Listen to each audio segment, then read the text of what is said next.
what we give our attention to. I started noticing something before I even got to the bigger point. I would feel compelled to leave a comment under some video, usually because something seemed fake, staged, manipulative, or dishonest. I would write it out, and before sending it, I would change my mind. Or I would post it, look at it a few minutes later, and delete it. It was not because I had nothing to say. It was because I could feel the trap in saying it there. The person in the video was probably never going to read it. The strangers scrolling by were not going to care.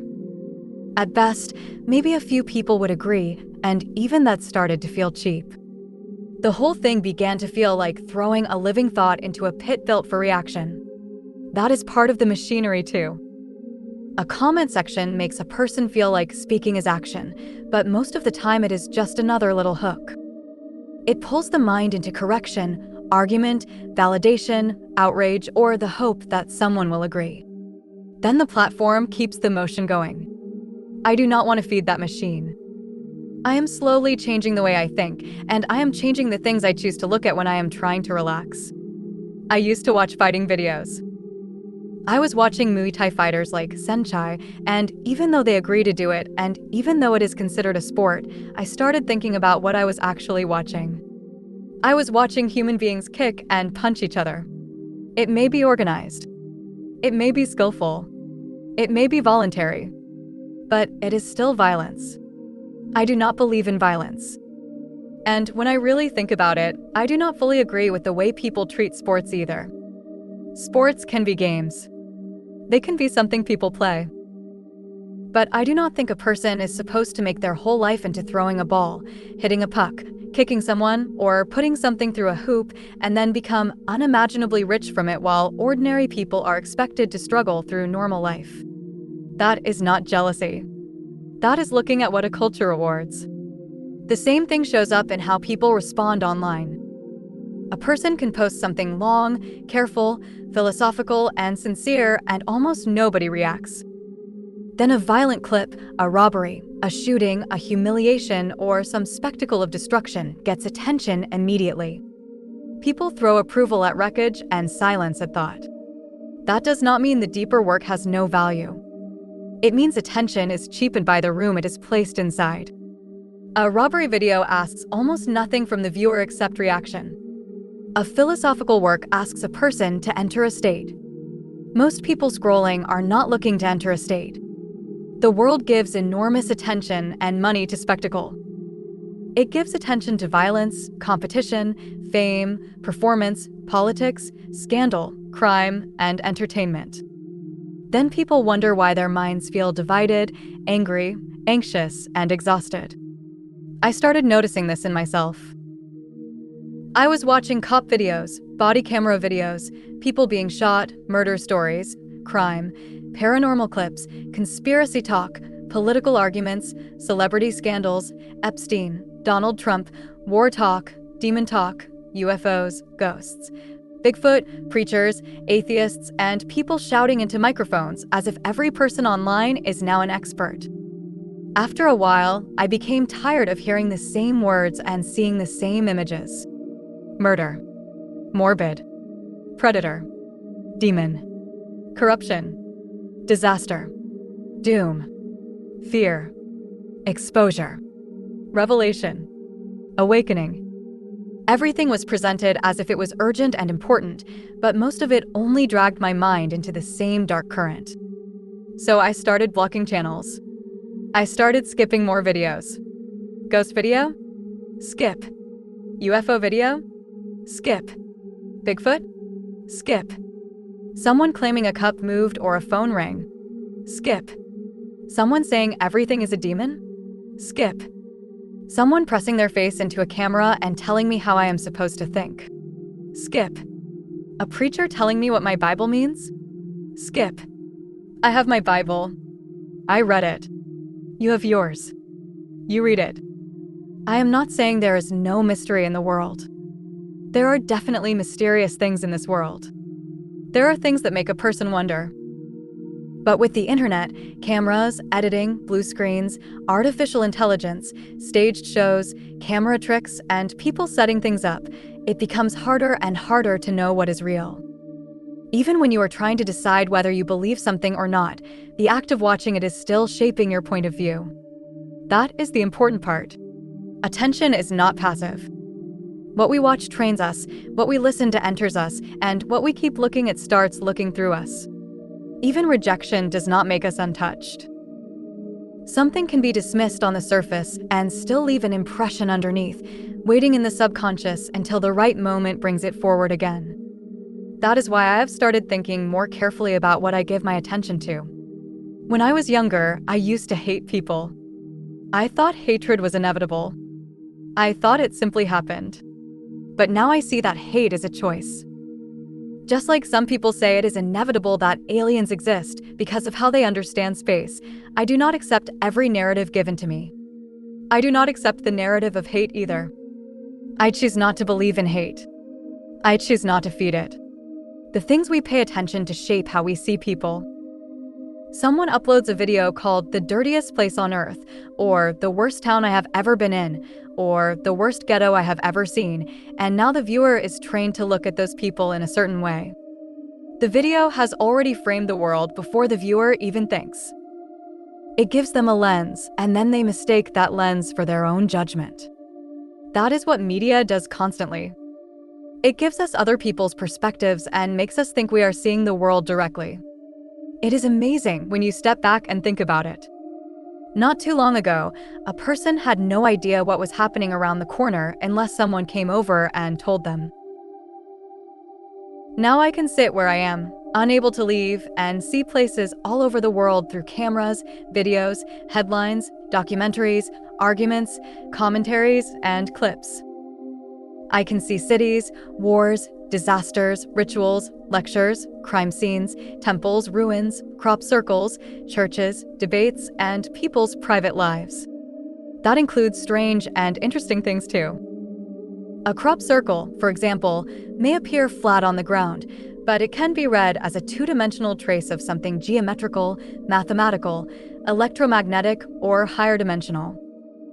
I do not have to believe aliens made it to recognize that the symbol can carry depth. Human beings are capable of astonishing things. The point is not to swallow the explanation given by the video. The point is to see how even the attempt to explain the mystery changes the way the mind moves. But I am not seeing the world itself. I am seeing the world through the framing of whoever is showing it to me. That is not nothing. That changes a person. I remember when I first came onto YouTube, I used it differently. I would search for book after book. Philosophy, mysticism, religion, scripture, lectures, Manly Palmer Hall, comparative religion, ancient mystery schools, Christian apologetic, epistemology, debates between Christians and atheists, William Lane Craig, Frank Turek, Nabil Qureshi R.C. Sproul, John Lennox, and many others. Before I was interested in mysticism, it was mostly Christian material. I listened to the Christian side and the atheist side.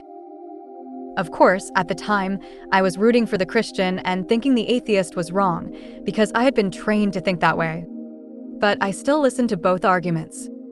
And I learned something from that. Even when you think you are rejecting an argument, you are still receiving it. If something inside you has to say, "No, I will not take that," then something has already been triggered.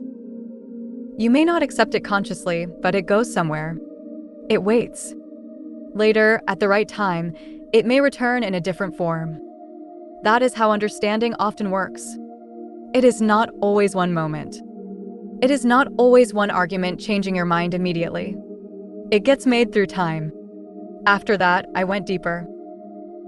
I listened to philosophy, mysticism, Egyptian material, Hermeticism, the Hermetica, the Emerald Tablet, Kabbalah, the Zohar, the Talmud, the Targums, the Quran, the Vedas, the Upanishads, the Dead Sea Scrolls, the Epic of Gilgamesh, Madame Blavatsky's The Secret Doctrine, and so many other works.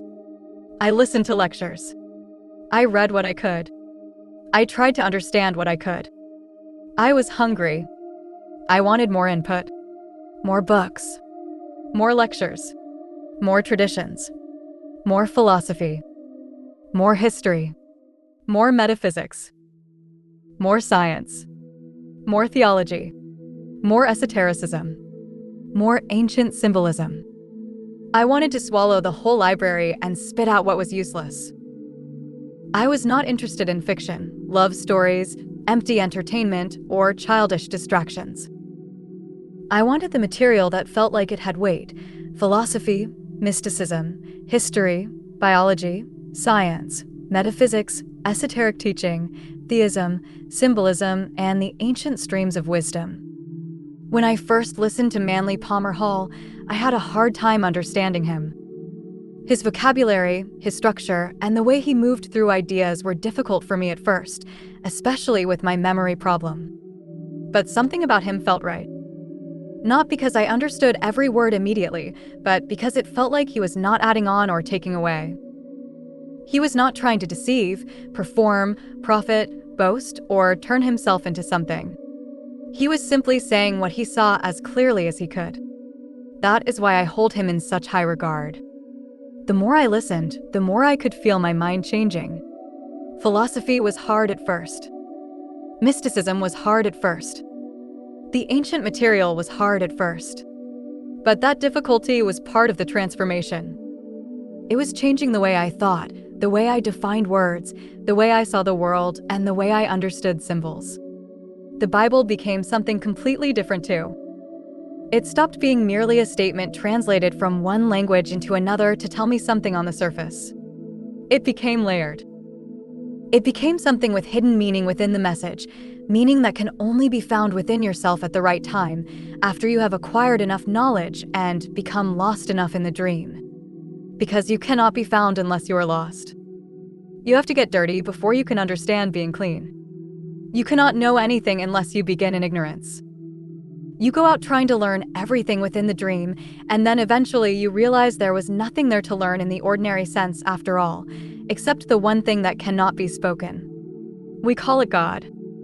And as soon as we call it God, we have already spoken about what cannot really be contained by speech.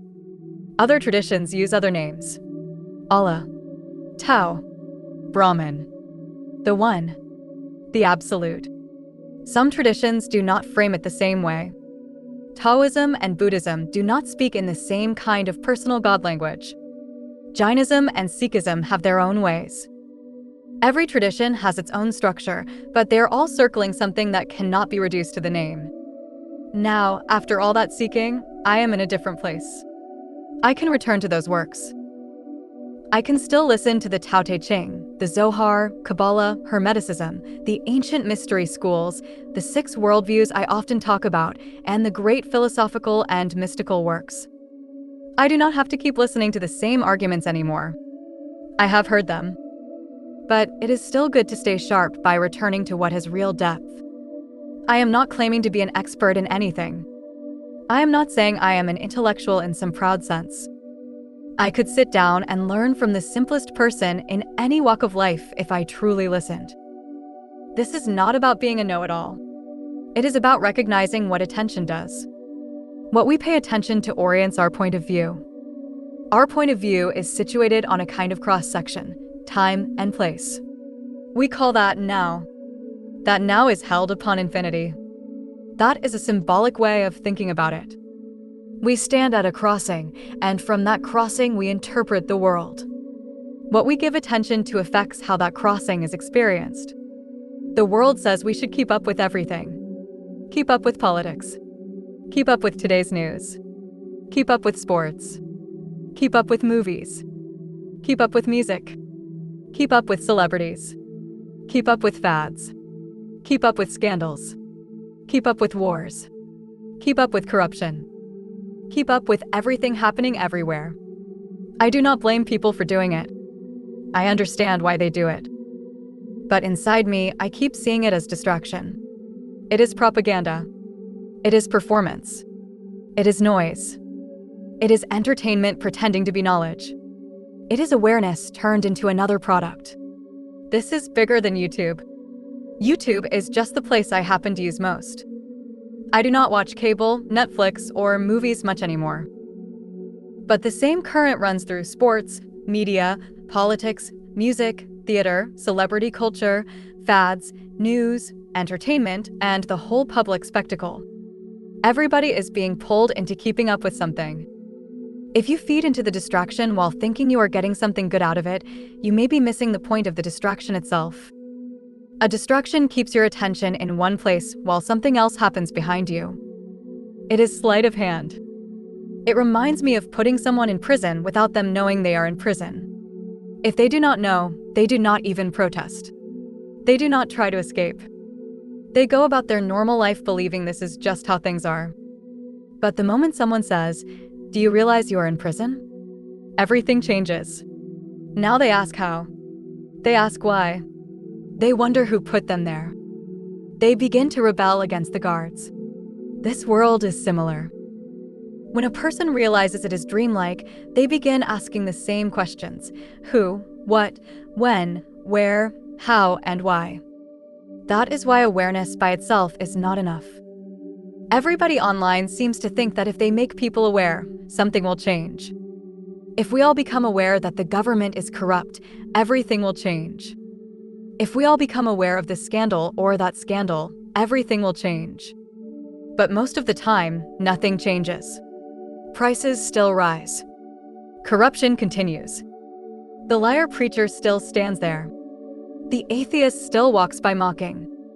The parade still goes down the street. The world keeps moving the way it moves. This does not mean awareness is useless. Sometimes people come together, protest, and good changes happen. That matters. But a lot of what passes for awareness online is just another performance inside the same system. People shout into microphones, thinking they are waking others up, but the machine has learned how to sell awakening as content. That is why it feels empty. People are not always transforming. They are reacting. They are not always becoming wiser. They are becoming stimulated. They are not always escaping the dream.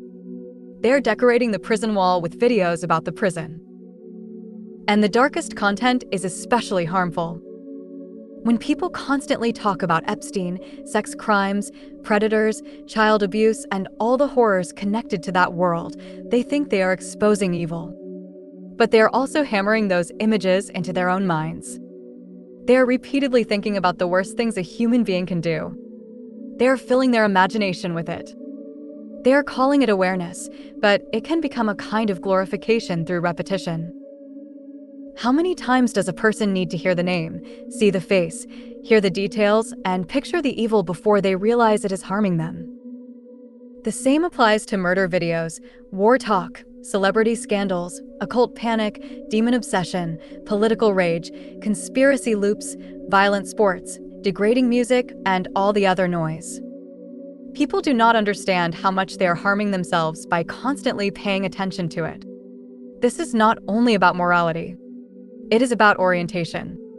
It is about what the mind is being trained to expect. It is about how the heart is being shaped. It is about what becomes normal. It is about what the nervous system learns to live inside. People have heard of neuroplasticity. They know the brain can change. But they do not always apply that to the media they consume every day. If attention changes the brain, then the things we watch, hear, repeat, imagine, fear, hate, desire, and argue about are not just passing through us. They're training the nervous system, coloring the heart, setting the tone of our reactions, and teaching us what to expect from the world. Over time, this affects how we see ourselves, how we meet other people, how we treat the earth, how we understand love, and how we approach God. That is why I want to change what I pay attention to. I am not trying to preach. I am not trying to teach. I am not telling anybody what they have to do. I am speaking from my own opinion after having lived with this long enough to have a reason to think about it. I think it is better to pay attention to good things. Things that enlighten, straighten, lift up, clarify, and deepen the way a person sees the world. Things that make the mind cleaner instead of more fragmented. Things that remind a person the world is not only doom, death, corruption, scandal, and collapse. Terrible things are happening. Corruption exists. Suffering is real, and the world is full of danger and confusion. But we know that already. We do not need to stare at it all day until it becomes the only world we believe in. There are also people living in peace right now. There is good happening. There are quiet lives, sincere hearts, ordinary kindness, beauty, friendship, patience, prayer, wisdom, and love. There is more than doom and gloom. There is more than the end of the world. Perfection produces perfection. The work is already done. The beginning and the end are the same. Sacred can only be sacred. I am not going to tell God how to do anything. I am only sitting here thinking after a long time of having a good reason to think. And my thought is simple. I have seen enough. I do not want another mystery about a body being found, another video about the worst person, the worst crime, the worst scandal, the worst place, the worst horror, the worst secret, the worst corruption, or the next end of the world warning. I have had enough drama, death, perversion, and fear dressed up as information. It is time for me to get off YouTube altogether, unless I am returning to the old way of using it, listening to ancient mystery schools, philosophy, mysticism, scripture, and works that actually sharpen the soul instead of scattering the mind. I do not need endless arguments anymore. I have heard them. But I can still return to what is deep. I can return to the Tao Te Ching, the Zohar, Kabbalah, Hermeticism, the Hermetica, the Emerald Tablet, the Bible, the Quran, the Vedas, the Upanishads, the Dead Sea Scrolls, the Epic of Gilgamesh, the Secret Doctrine, Manly Palmer Hall, the ancient mystery schools, the 6 major worldviews I often think through, and the real philosophical and mystical streams. Those things do not merely distract. They train attention upward and inward. They do not just throw images into the mind. They ask the mind to become capable of receiving more. That is the difference. The modern feed scatters you. Real wisdom gathers you. And that is where I am now.